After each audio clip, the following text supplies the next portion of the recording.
that came. So again, I ask you to bear with me on this. Now we're gonna get to Stacey Dales, who went on and she responded to him, and then you'll hear him again. So we're gonna do this whole thing here because this guy, I mean, again, an example of someone that doesn't have a clue.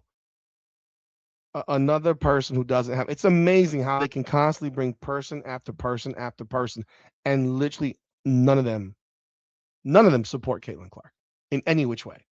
They all have a problem with something that she does. All of them. It's unreal.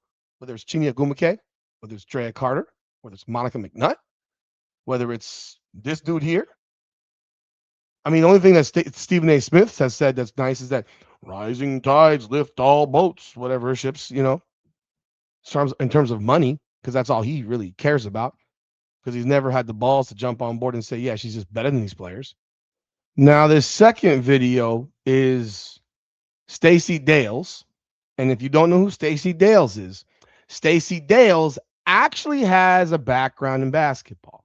Unlike David Dennis Jr., who has a background in nothing, she has a background in basketball. So just to educate you about Stacey Dales, a Canadian American former basketball player drafted as the number 3 pick overall in the 2002 WNBA draft by the Washington Mystics.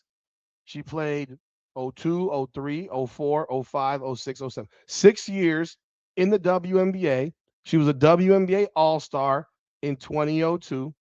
She was a women's basketball academic All-American in 2002. She was a first-team All-American in college in 2001 and 2002. She played at Oklahoma. 2-time Kodak All-American, 2-time Big 12 Player of the Year, the Big 12 Tournament Most Outstanding Player, 2-time First-Team All Big 12, 2001 and 2002. So this is a former professional basketball player and someone who actually has a whole lot more credibility in this conversation than even I do, quite frankly. She's played in the WNBA. She was a top shelf pick in the WNBA. And she is now a reporter in the She's a reporter now. Um, she does reporting, I believe. I'm seeing here somewhere. Television. She was a reporter for a number of years. Don't know what she's doing right now specifically, but she was a reporter for a number of years. So let's get Stacey Dales on here and listen to what she has to say. Again, I'm going to play it in the background, but that's Stacey Dales on the far left. You can see the same crew right here. And David Dennis Jr. has a different outfit, so it was the next day. And the same lady in the middle.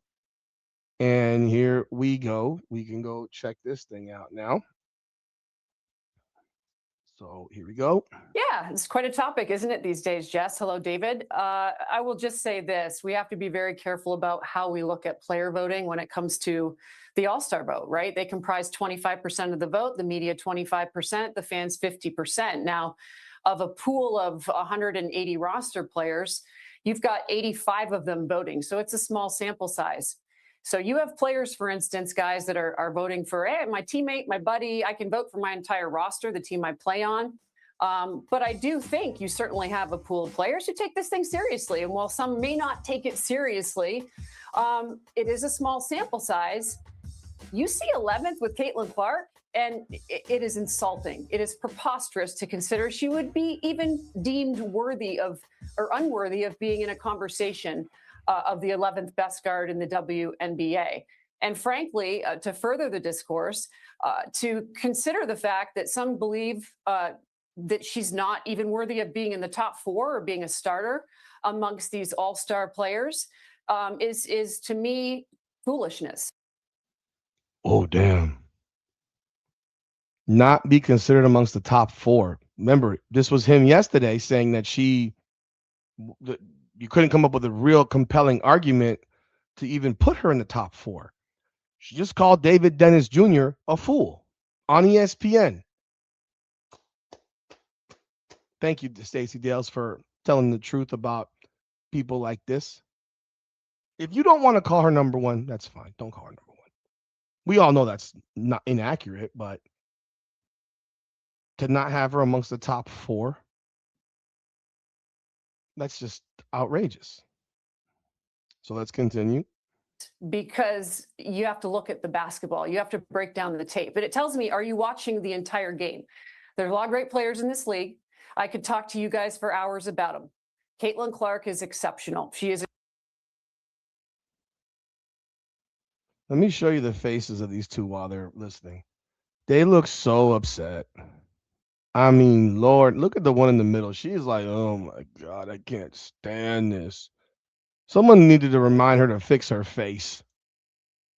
Extraordinary. She is elite. She is incredibly difficult to defend. She plays on extraordinary angles, both with and without the basketball. And guess what? David Dennis Jr. wouldn't even understand that. Playing off of extraordinary angles with and without the basketball, what that means. He wouldn't even get that concept. Has he coached? Has he played? Beyond at the park?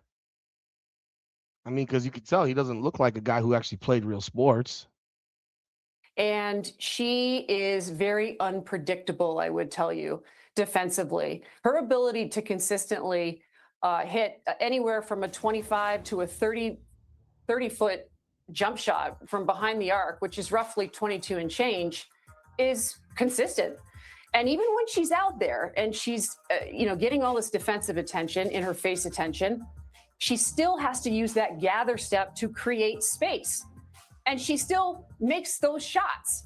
And what's really challenging, I would say to you guys from watching it, is she's hard to blitz. She's hard to double team. She's as good a passer as she is a scorer. And so it makes her a menace to defend. And that's why you see a lot of the contact. That's why, frankly, I mean, egos come into play. You ain't getting got by Caitlin Clark when you step in between those lines. And it makes her also very difficult to officiate. So there's a lot of layers to this. This is a damn good basketball player. Yeah, it's quite a topic, isn't it? All right.